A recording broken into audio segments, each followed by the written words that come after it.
Bon après-midi tout le monde. Merci pour être là, merci pour être si nombreux. Ce sera la dernière conférence de ce week-end et vous allez voir, on finit vraiment en beauté.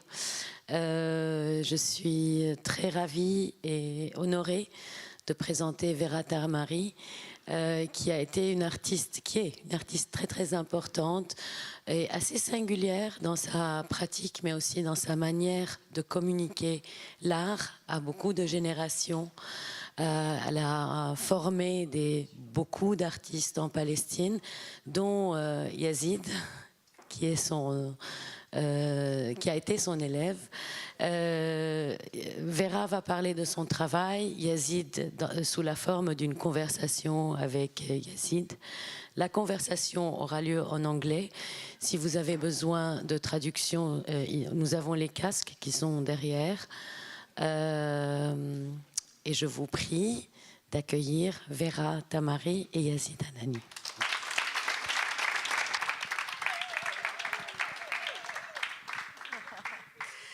Rasha, is it on? It's on. Yes.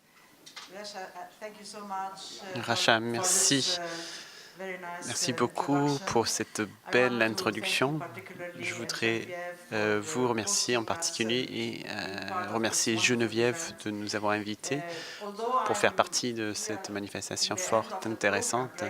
Même si nous intervenons en fin de programme, je suis heureuse de voir un public si nombreux. Je suis également ravie de voir certains amis, de proches amis parmi vous, et je me sens comme chez moi. J'espère qu'on sera sur un ton plutôt informel.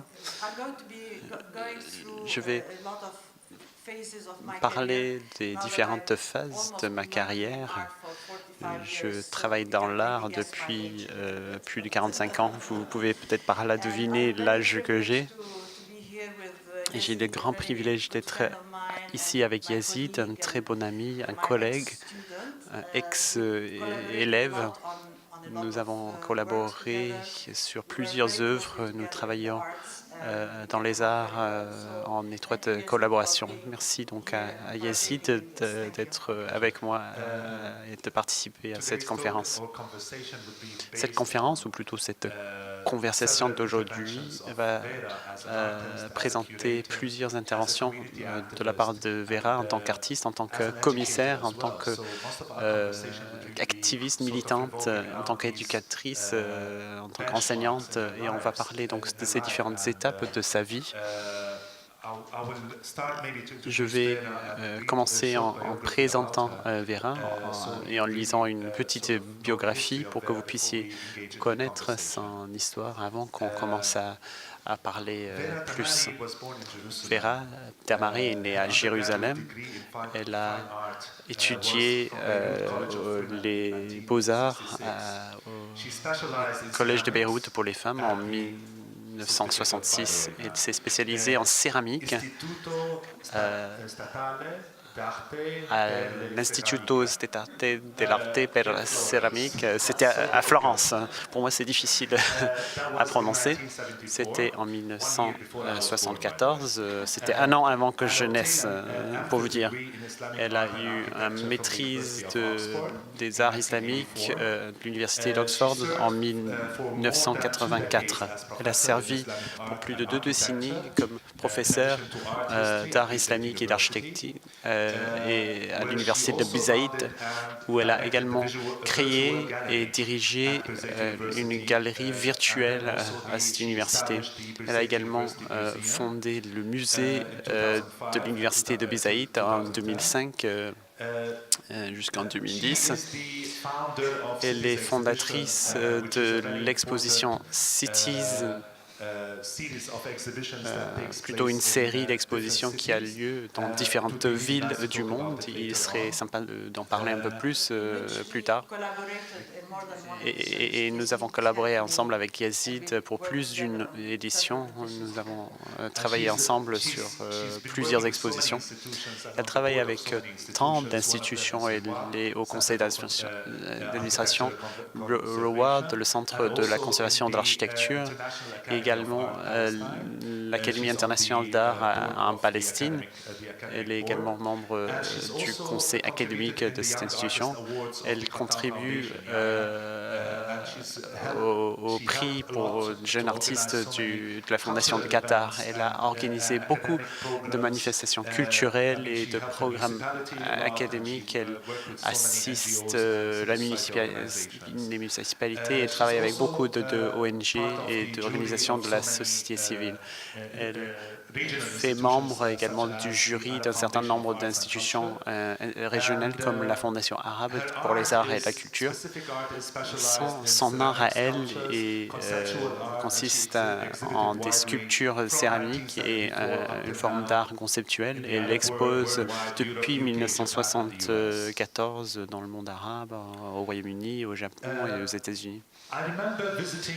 Je me souviens avoir rendu visite à Vera quand j'étais enfant. Mon père, étant artiste palestinien, venait voir Vera. Il s'est garé en dessous de grands arbres à côté de la maison de Vera et nous descendions les marches pour aller dans le jardin et ensuite nous montions dans son appartement. Je me souviens encore de sa maman qui était assise sur un fauteuil, une femme très élégante avec toujours du rouge à lèvres, avec une belle chevelure. Et ensuite, elle avait le peigne et le miroir à côté d'elle. C'est une femme qui savait bien parler. Et c'est mes souvenirs les plus précoces de Vera. Donc, si vous me permettez, je voudrais vous demander de nous parler de votre famille. Elle est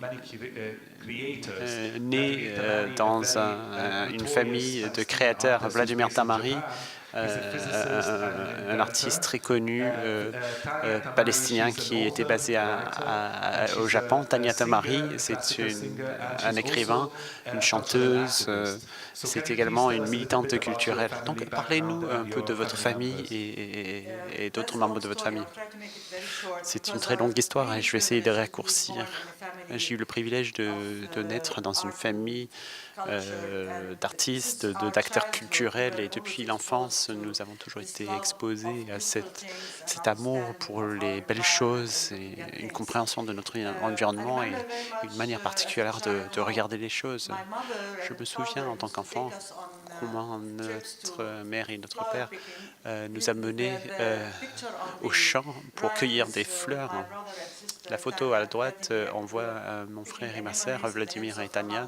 Nous cueillions des fleurs dans les collines au-dessus de Ramallah.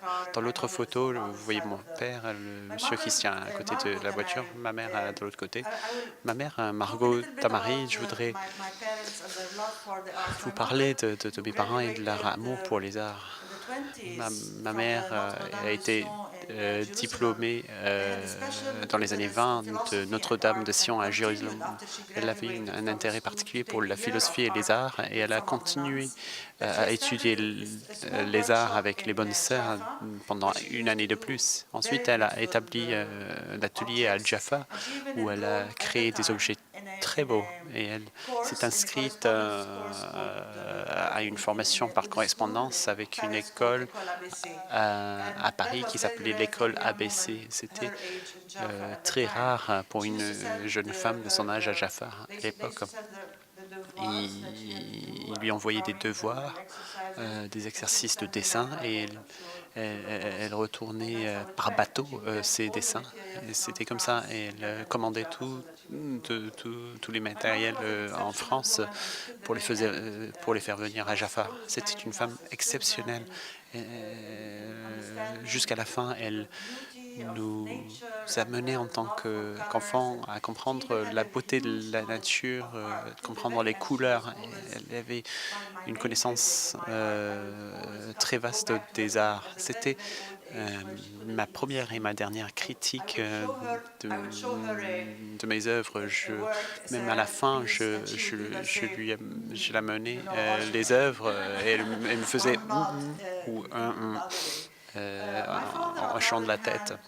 Mon père, d'un autre côté, Même si c'était un homme d'affaires, c'était quelqu'un qui aimait beaucoup les objets d'art. Il aimait beaucoup acheter des antiquités.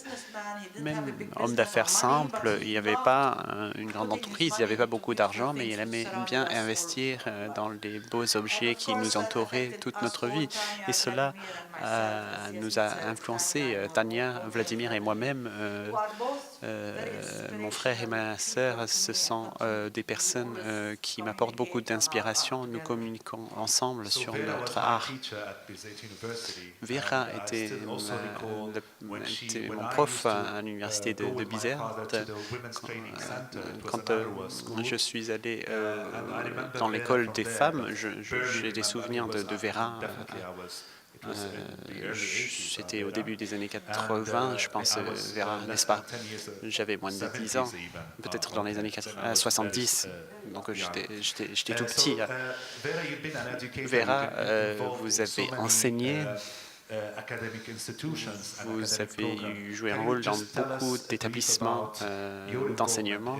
Pouvez-vous nous dire quelques mots sur votre implication en tant qu'artiste? Pourquoi avoir joué ce rôle dans l'enseignement? Quand j'ai eu mon diplôme à Beyrouth, c'était juste après la guerre en 1967. Je suis arrivé et la seule occupation pour des jeunes femmes de mon âge était de devenir enseignante. Ça ne me convenait pas, mais petit à petit, je suis allé dans un institut des maîtres et des maîtresses. Les jeunes filles avaient plus ou moins mon âge, elles venaient de terminer leurs études secondaires. Je n'avais pas les fondamentaux de la pédagogie, mais j'ai su trouver un moyen. Elle ne voulait pas venir dans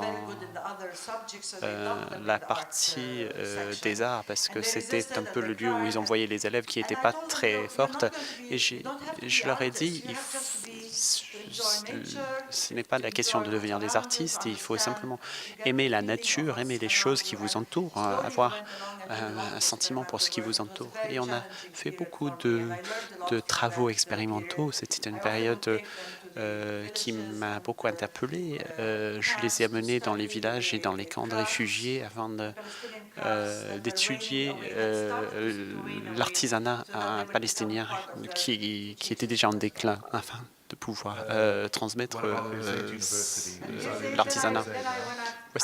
Et l'université de Bizaït, oui, effectivement, quand j'ai eu mon diplôme de l'université d'Oxford dans les arts islamiques, je suis allé à Bizaït et j'ai commencé à enseigner dans la faculté d'architecture où Yazid était étudiant. La première fois qu'il s'est présenté dans mes classes, il m'appelait Tata Vera. Et j'ai dit non, vous me dites, tu me dis ce que tu veux, mais tu dis pas Tata. Je le connaissais depuis tout petit et c'était un plaisir d'avoir tous ces jeunes gens très intelligents en filière d'architecture. J'ai enseigné les techniques artistiques et la communication visuelle. Pour moi, c'était très gratifiant d'enseigner parce que j'apprenais beaucoup. Il y avait énormément d'échanges avec ces esprits jeunes qui m'ont donné de l'énergie. Vous me voyez ici dans cette photo.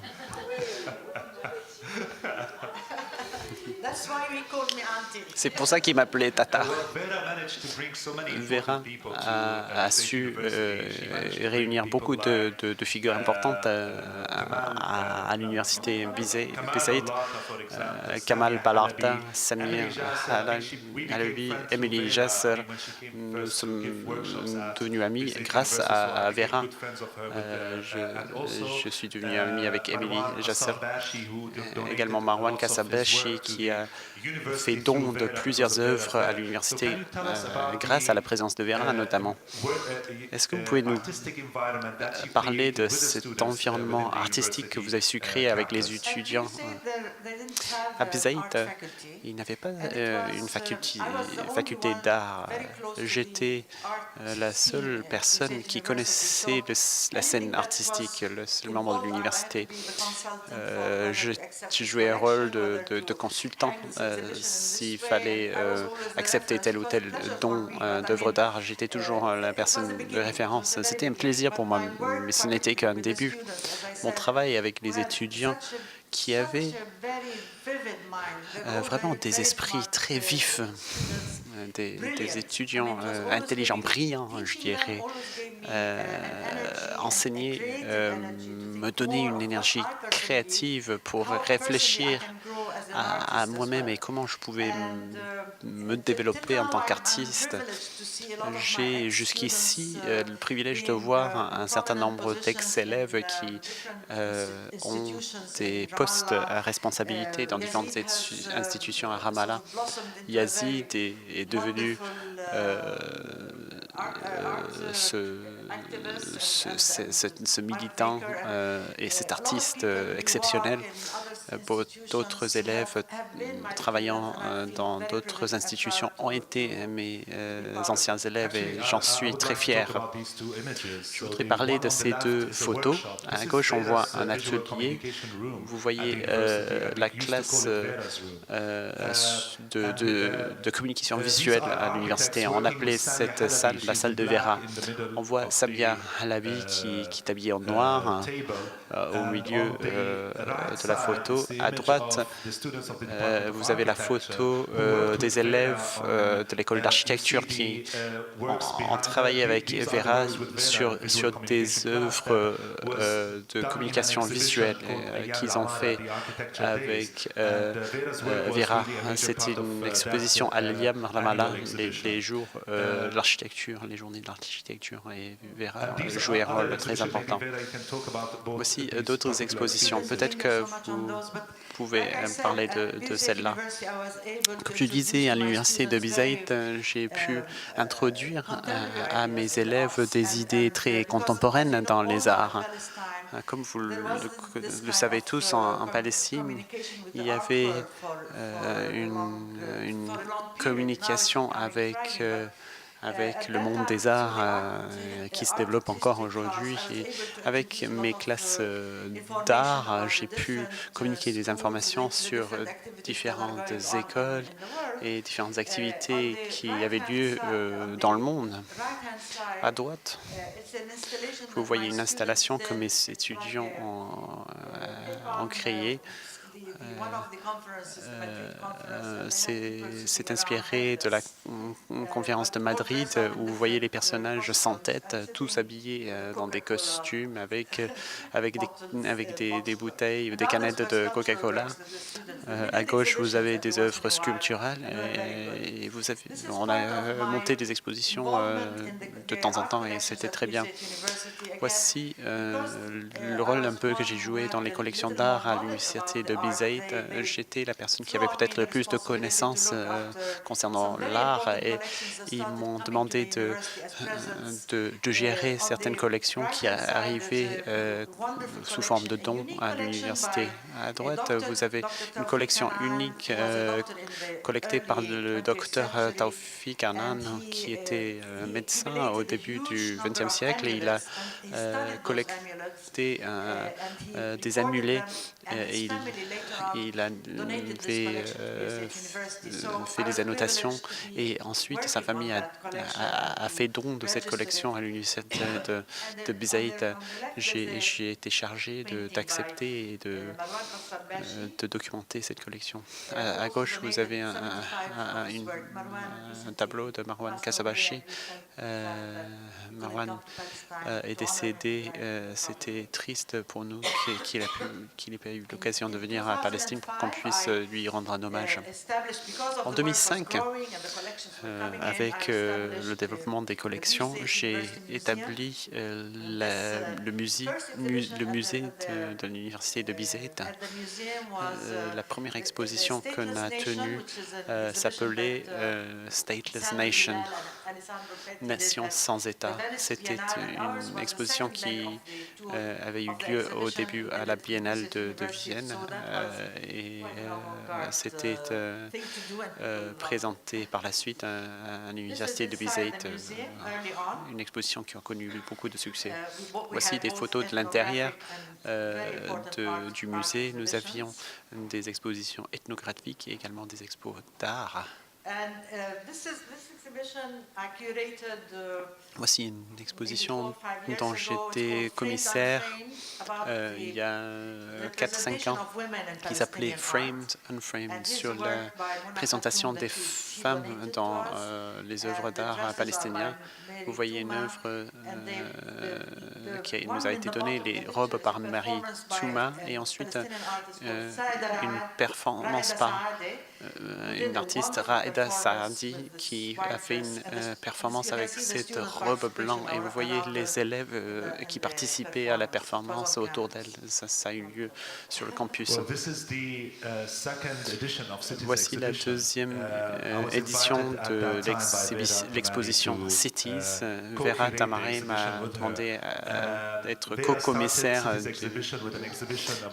de cette exposition avec elle.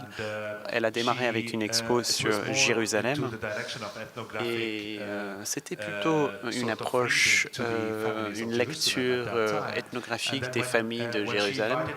Ensuite, quand elle m'a demandé de participer à l'expo sur Ramallah, la plus belle de toutes, point d'interrogation, on a décidé de fusionner son orientation ethnographique avec mon intérêt pour les interventions publiques où l'art devient partie prenante de la ville. Et il y avait donc cette exposition magnifique qui était en partie dans l'espace d'exposition de l'Université de Birzeit et une deuxième partie des interventions à l'extérieur.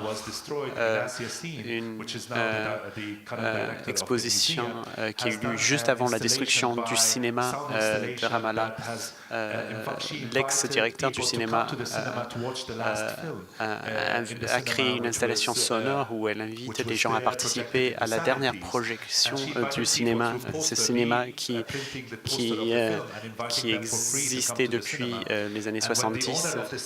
Quand le propriétaire du cinéma l'a su, il a eu très peur, il était en colère, il a même barricadé le cinéma avec des tôles et Anas a su mettre l'installation sonore. Quand les gens sont venus au cinéma, devant ces tôles en blanc, ils pensaient que le film tournait à l'intérieur parce qu'ils l'entendaient et les gens ont commencé à essayer de casser ces tôles jusqu'à ce que la police arrive et les gens chantaient les chansons issues du film et elle a su créer une forme de mouvement de foule autour du cinéma et les journaux parlaient le lendemain de l'importance des cinémas et on m'a rappelé ce projet très important qui faisait partie de l'exposition Cities à l'époque.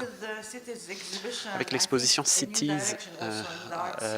on a donné une nouvelle direction dans la scène artistique. Je pense qu'il y avait d'autres œuvres très contemporaines, mais l'art en l'espace public, c'était des éléments qu'avec Yazid, nous avons introduit dans l'exposition Nablus et au Ramallah et aussi à Jéricho. Ça représentait un changement d'orientation sur les œuvres d'art dans l'espace public. Le fait de dire que l'art peut devenir un outil critique afin que les gens interrogent des questions d'actualité plutôt que d'être observateurs passifs. Voici un projet très important de galerie virtuelle. Vera, pouvez-vous nous parler un peu de la genèse de ce projet? Pourquoi cela vous tenait à cœur? Je ne suis pas quelqu'un de très technique, mais je savais que grâce à Internet, on peut toucher des endroits en dehors de la Palestine, même en Palestine. Puisque j'enseignais l'art et que j'étais responsable du musée, je me disais que beaucoup de personnes ne pouvaient pas profiter des expositions à cause des checkpoints qui les empêchaient de venir de Bethléem ou de Gaza, par exemple. Et je me disais, pourquoi pas faire quelque chose via Internet. C'était à l'époque où Internet était nouveau. On était en, je sais pas, 2005 et j'ai eu cette idée de la galerie virtuelle. Et c'était une manière de présenter l'art palestinien au public en Palestine et au-delà et d'accueillir des expositions, des manifestations d'artistes palestiniens ou européens, peu importe. Et nous avons développé ce site web qui est devenu une référence pour beaucoup de personnes, puisqu'il n'y avait pas vraiment d'autres références concernant l'art palestinien. Et ce site existe encore, il est en cours d'actualisation et j'espère que cet outil continuera d'être utilisé de la même manière. Mais c'était effectivement une initiative pionnière et je sais que souvent des chercheurs allaient sur ce site pour avoir des références sur des artistes. Une autre dimension de la vie de Vera. Depuis les années 70, Vera a travaillé au sein de la communauté au niveau du théâtre et dans la création de certaines institutions. Pouvez-vous nous parler du théâtre? Ce groupe de théâtre est devenu une attraction pour la nouvelle génération. Je connais une autre troupe qui se réfère à cette époque en Palestine en cherchant à recréer les œuvres de Belaline. Pouvez-vous nous en dire plus? Quand j'étais à l'université à Beyrouth, j'avais aussi une option théâtre et j'ai donc participé à une nouvelle forme de théâtre à Palestine qui était dirigée par François Abou Salem. Et le groupe s'appelait Balaline, ça veut dire des ballons de baudruche. C'était très expérimental, il n'y avait pas de script. Les acteurs se sont basés sur leur lien, leur relation avec le public. Je travaillais beaucoup en coulisses du côté de la production. Je peignais les décors, etc. C'était un travail pionnier qui a donné inspiration à d'autres groupes. Un autre groupe est sorti qui s'appelait Ebabis. C'était comme des aiguilles pour éclater les ballons de baudruche qu'on avait créés. C'était une forme de concurrence. Un autre projet, c'était le centre pour enfants au sein de la bibliothèque de Ramallah. C'était encore une fois un travail pionnier. C'était pour que les enfants puissent venir faire des activités périscolaires après l'école. Le centre a été dirigé par Monique Féchier, avec beaucoup de bénévoles. C'était une période où tout le monde travaillait de manière bénévole sur différentes initiatives en Palestine. Ce projet donc cherchait à donner aux enfants la possibilité de s'exprimer par la créativité. Avec des jeux, avec des exercices mathématiques donnés de manière créative, avec le théâtre, avec le dessin. Et l'ensemble de l'équipe qui dirigeait le programme était des professionnels et nous donnions de notre temps pour travailler avec les enfants. C'était un très beau projet. Malheureusement, ce projet s'est arrêté. C'est la municipalité qui leur a demandé d'arrêter et ils ont dit c'est parce que vous êtes des communistes. Mais personne d'entre nous n'était communiste. Bon, peu importe.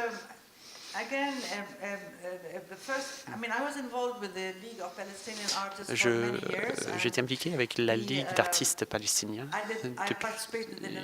J'ai participé à plusieurs expositions localement et aussi des expositions internationales. La plupart des artistes étaient des jeunes hommes. J'étais l'une des seules femmes. Et à un moment donné, un groupe de femmes artistes dans différentes disciplines ont décidé de créer une exposition appelée Tallat, qui veut dire perspective. C'est la première exposition qui avait été bien organisé, la Ligue des artistes était un peu jaloux. Ils ont dit pourquoi ils avaient bien planifié cette exposition. C'est simplement parce qu'on voulait faire une belle exposition et pas mettre n'importe quelle œuvre sur le mur. Un moment très important dans l'histoire des arts contemporains en Palestine était la période des nouvelles visions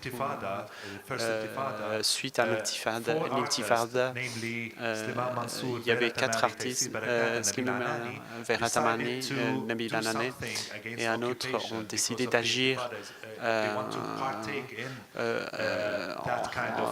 manière militante contre l'occupation. Ils voulaient participer au soulèvement qui avait eu lieu.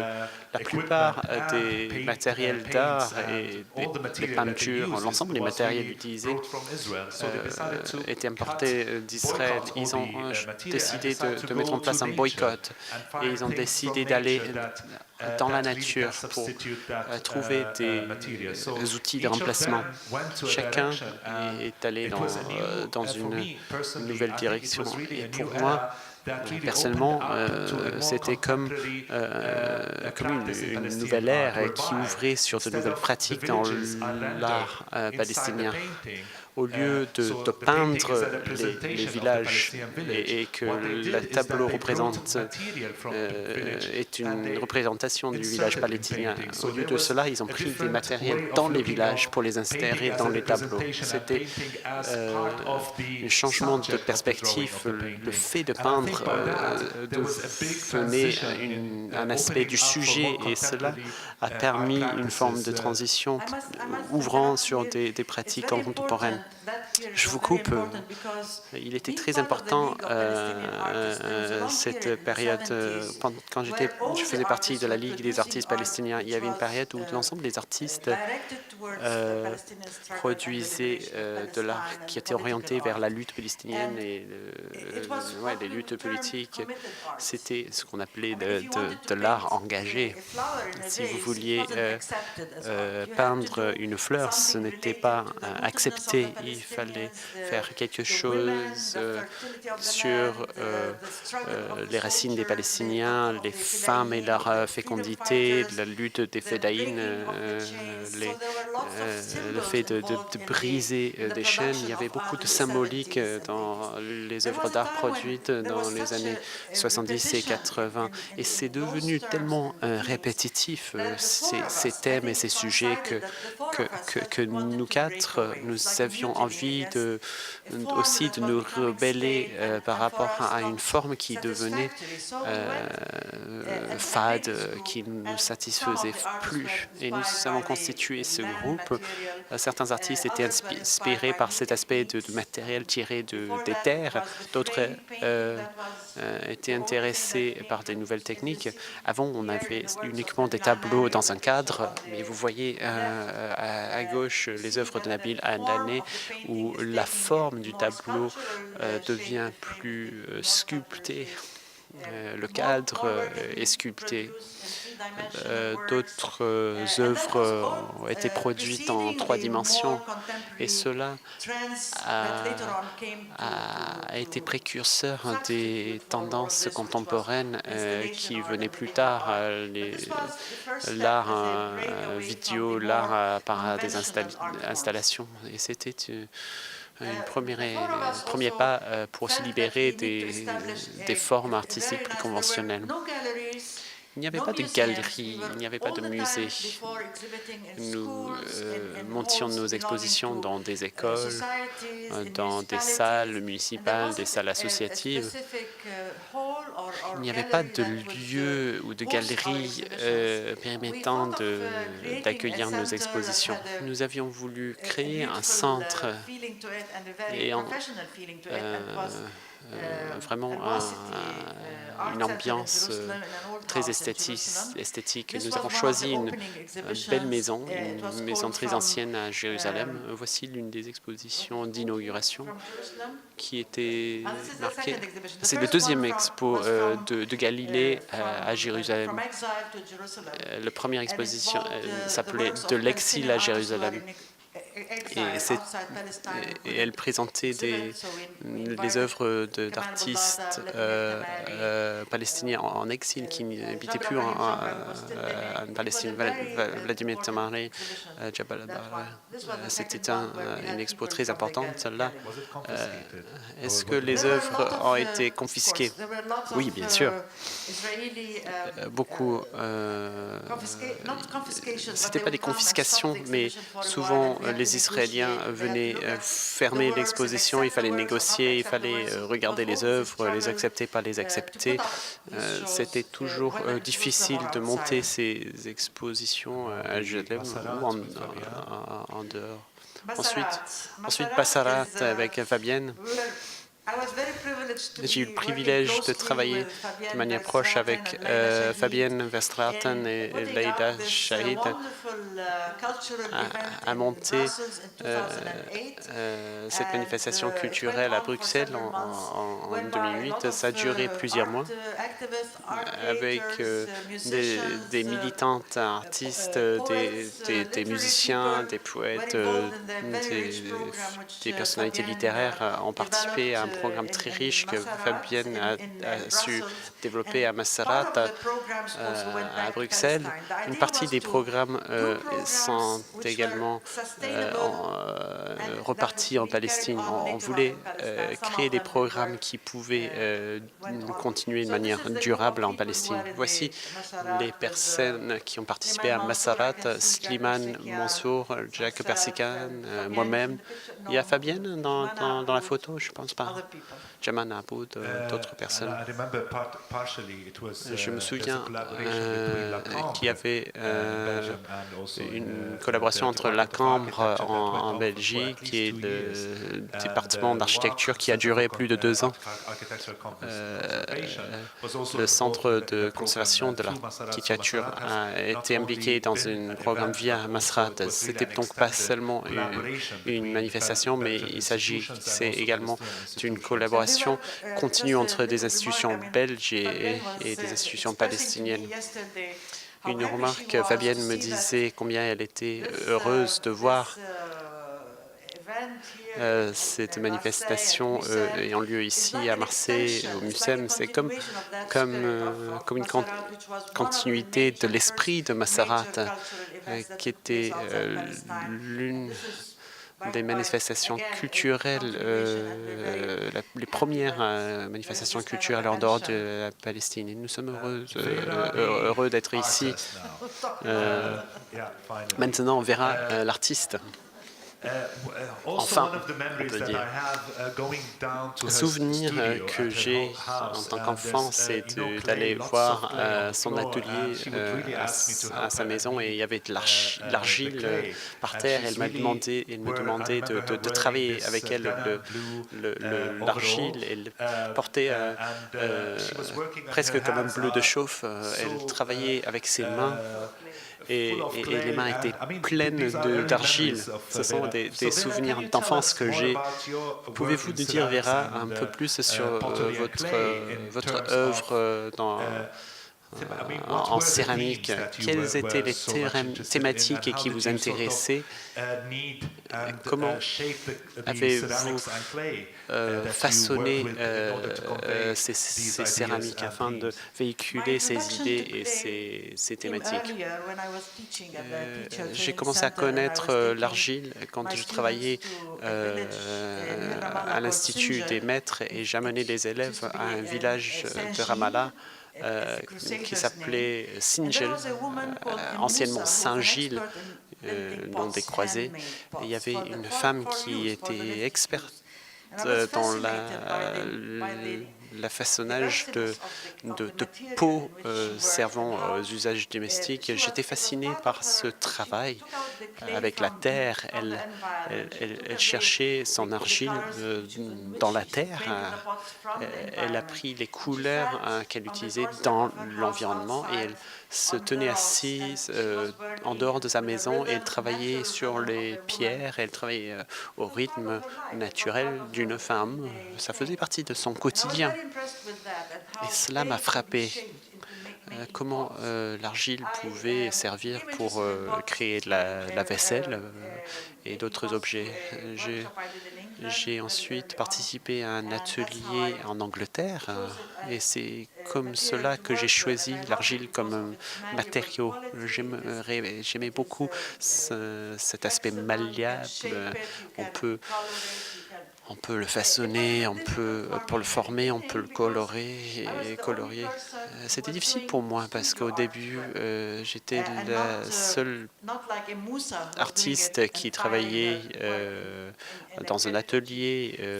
Moussa, au contraire, travaillait et elle faisait cuire ses céramiques dans un fourneau avec des objets qu'elle trouvait dans la maison. Et je faisais des choses que personne d'autre ne faisait en Palestine.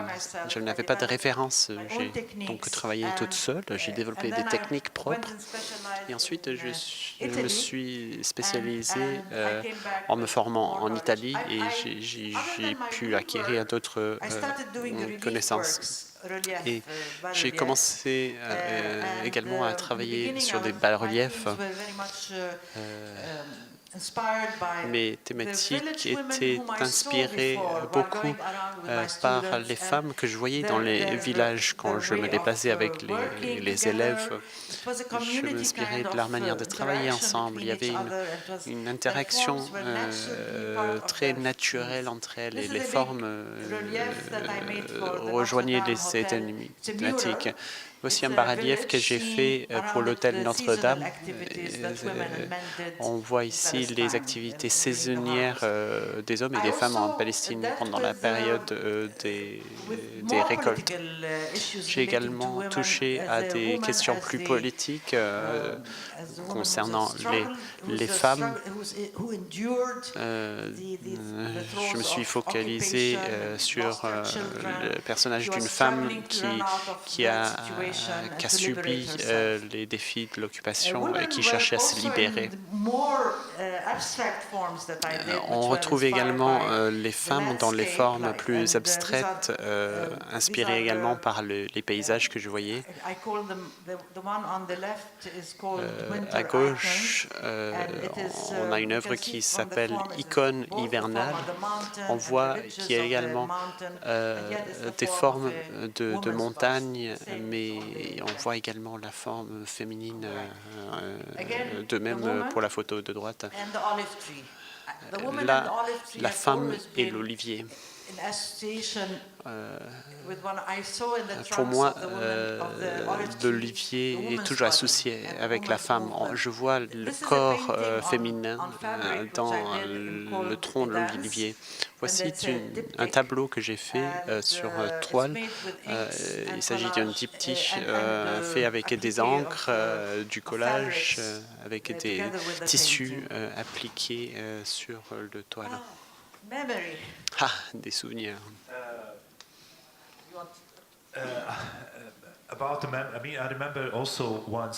J'ai des souvenirs aussi. Je me souviens que vous m'avez raconté avoir travaillé avec une artiste qui s'appelait Sophie Ernst. Elle s'est assise avec vous et avec Tania pour quelque part faire ressortir les souvenirs de la maison de votre grand-mère à Jaffa. Oui, j'étais très petite quand mes parents sont partis de Jaffa en 1948. Quand je suis retourné à Jaffa, mes parents ont été expulsés en 1948. Ce retour à Jaffa a été très important pour moi. J'étais trop petite pour vraiment l'avoir connu. Je n'ai pas grandi dans cette ville.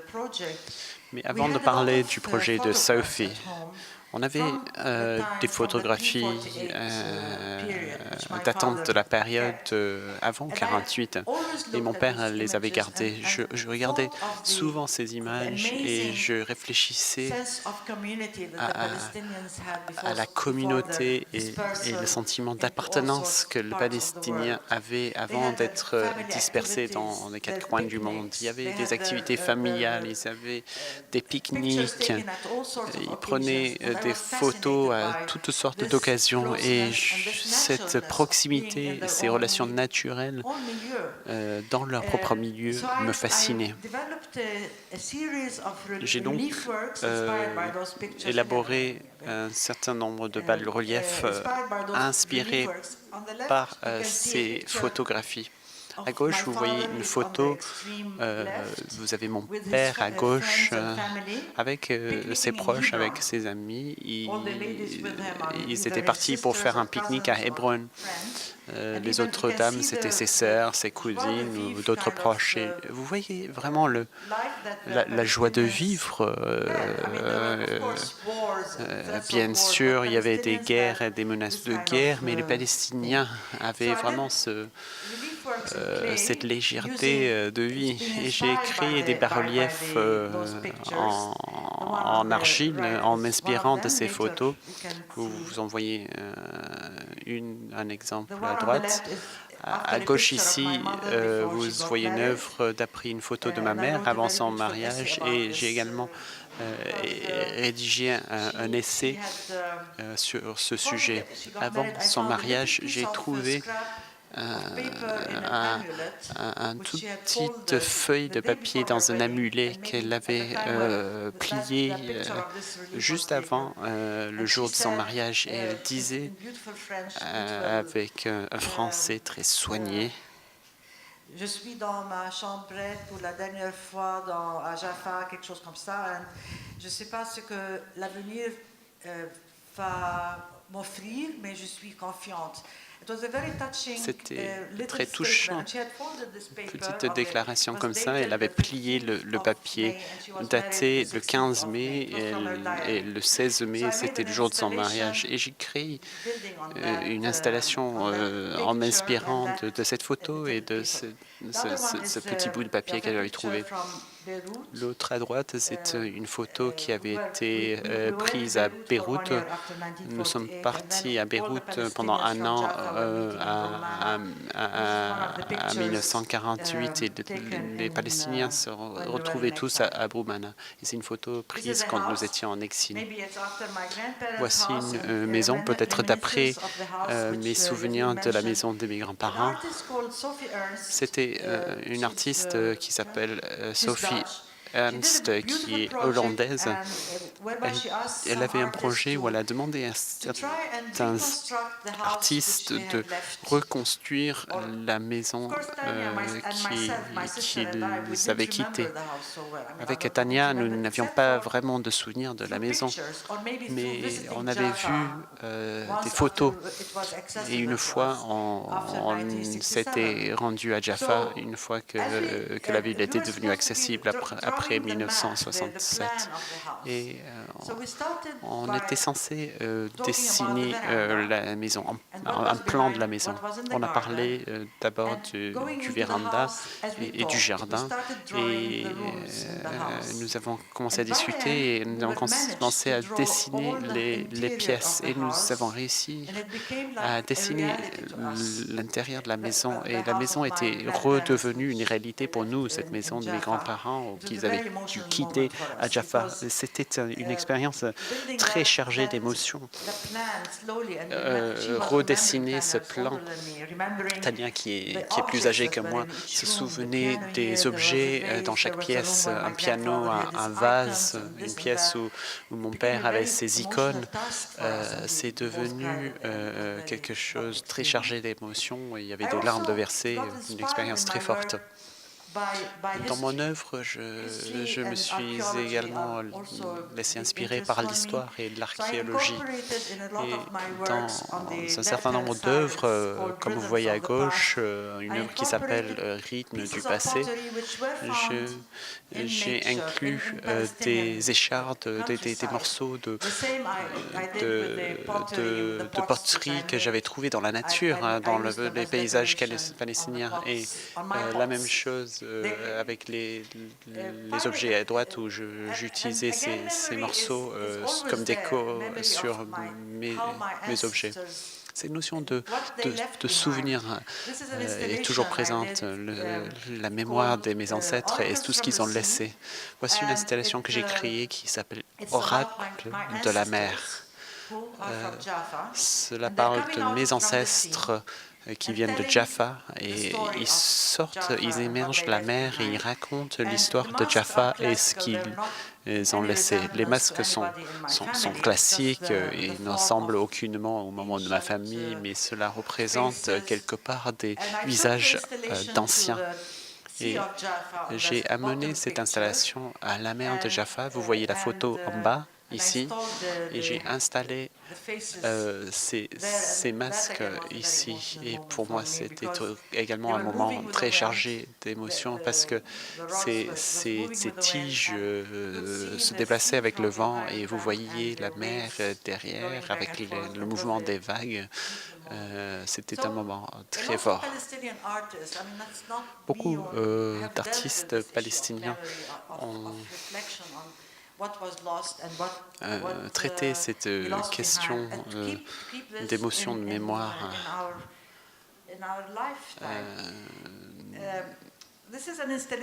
Afin de les faire revivre de notre vivant. Voici une œuvre inspirée de rideaux brodés par ma grand-mère maternelle et qui était remplis de motifs de gazelles, de poules, d'oiseaux et de fleurs. Tout avait été brodé et le thème de l'exposition était Jérusalem. Ma grand-mère maternelle venait de Jérusalem. Je ne l'ai jamais connue, mais je savais que c'était une femme stricte, traditionnelle, qui n'avait pas beaucoup d'humour, très stricte. Et je voyais ce rideau d'une beauté exceptionnelle. Je le trouvais exceptionnel. Pour moi, ma grand-mère, Hillel et la ville de Jérusalem ont la même sorte d'austérité, mais avec une forme de magie.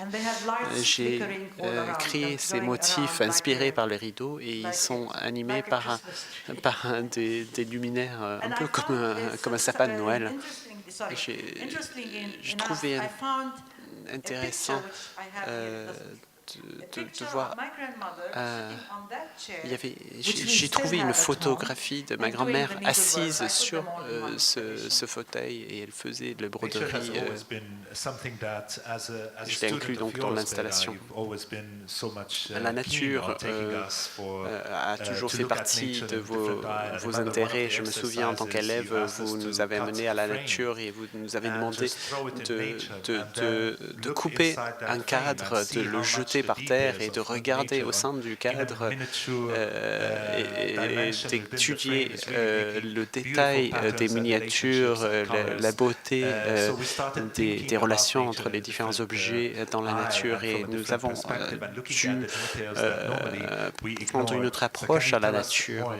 Pouvez-vous donc nous parler des paysages? Je voulais que vous développiez votre propre concept de paysage, le paysage qui pouvait exister au sein du tout petit cadre posé par terre. C'était une idée que j'avais qui m'a beaucoup inspiré au fil des années. C'est un exercice que j'aimais beaucoup. Pour moi, la nature, les collines de la Palestine, comme je disais, nous apprécions à tout moment la beauté des paysages.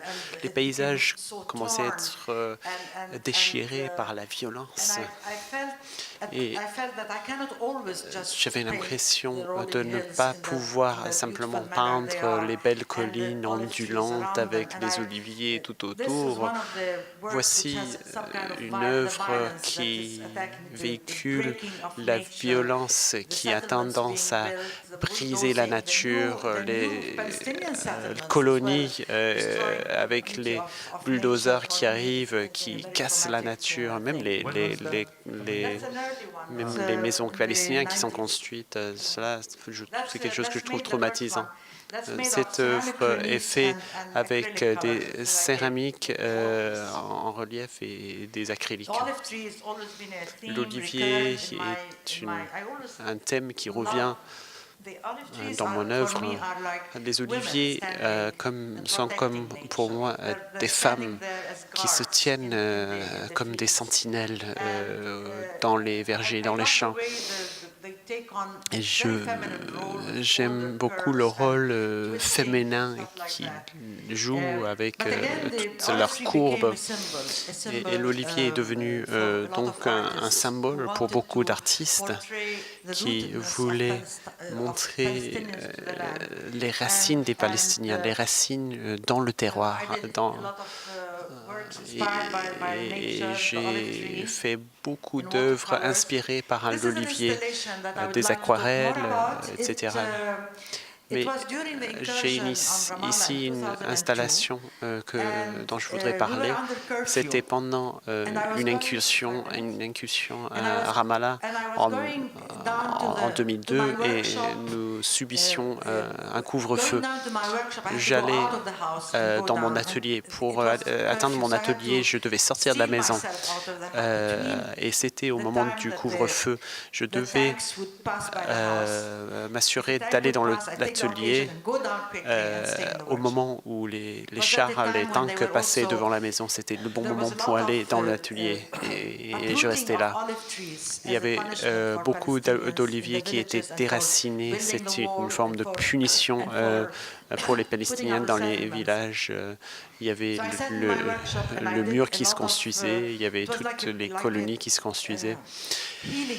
Et pour moi, il y avait comme un acte de guérison que je devais poser. J'ai créé des oliviers toutes petites en tant qu'olivier. Et comme mantra, je me disais que pour chaque olivier qui était déraciné, qui était coupé de manière brutale, je devais créer un autre olivier. J'ai créé 650 oliviers, quelque chose comme ça. Ils étaient tous coloriés et on voit comme l'olivier représentant la mer qui donnait naissance à tous ces nouveaux arbres comme un espoir pour la Palestine. Mon tout dernier projet était fait sur commande. Ce sont des sculptures inspirées par les saisons. Chaque sculpture, c'est abstrait, bien sûr. Chaque sculpture représente une autre saison. À droite, vous avez l'été. Ensuite, en partant de la droite, l'été, l'automne, l'hiver et le printemps. On termine là-dessus. On termine avec cette œuvre majeure que j'ai réalisée en 2002. Encore une fois, suite à cette incursion, cette entrée à Ramallah, les tanks israéliens ont détruit 600-700 voitures dans les rues, devant la maison des gens. C'était une forme de punition. Et je voyais ces carcasses de voitures, ces cadavres de voitures partout. Et je voulais en créer une installation. J'ai construit une route avec l'aide de la municipalité dans le terrain de foot à côté de chez moi. Et j'ai fait venir ces voitures, je les ai nettoyées pour qu'ils rebrillent et j'ai créé des installations de radio et j'appelais l'installation Going for a Ride, comme si on partait en promenade sur une rue sans début ni fin, comme beaucoup de rues dans en Cisjordanie. Et c'était l'ouverture. Le soir même, il y avait un nouveau couvre-feu. Personne n'avait la possibilité d'aller voir l'installation, si ce n'est que l'armée israélienne qui est retournée dans le site pour écraser à nouveau les voitures. Il y avait eu beaucoup de transformations. Et ensuite, les petits garçons commençaient à aller voler des pièces sur les voitures. Donc l'installation a vécu au fil des jours. C'était quelque chose qui a été réalisé en 2002. Je pourrais peut-être faire un lien entre cette installation et l'intérêt que j'avais au tout début pour le théâtre. La création de cette installation était similaire à la réalisation d'une pièce de théâtre pour moi. Pour terminer, peut-être, je dirais que Vera fait partie des rares artistes de sa génération qui a vraiment su ouvrir des opportunités pour la jeune génération et qui a amené des jeunes gens à aller vers la scène artistique et culturelle. Beaucoup d'artistes faisant partie de cette jeune génération étaient ou des élèves de Vera ou ont fait partie de ces élèves de Hollywood, le centre de conservation de l'architecture, Inès Yassine, beaucoup de personnalités qui sont très actives sur la scène culturelle, qui sont les étudiants de Vera ou qui ont été poussés en avant par Vera. Et je pense que c'est... Vous m'avez gardé jeune, c'est ça qui est important. L'énergie que j'ai reçue de ces amitiés avec mes anciens élèves, c'est bien cela qui est mon carburant. J'ai l'impression que l'écart d'âge n'est rien. Nous sommes de bons amis et j'ai l'impression d'entrer dans un monde contemporain avec eux, avec les idées qu'ils ont la possibilité de créer. Donc j'ai beaucoup d'interactions très agréable avec mes anciens élèves. Je voudrais remercier Racha de m'avoir donné cette opportunité. Merci.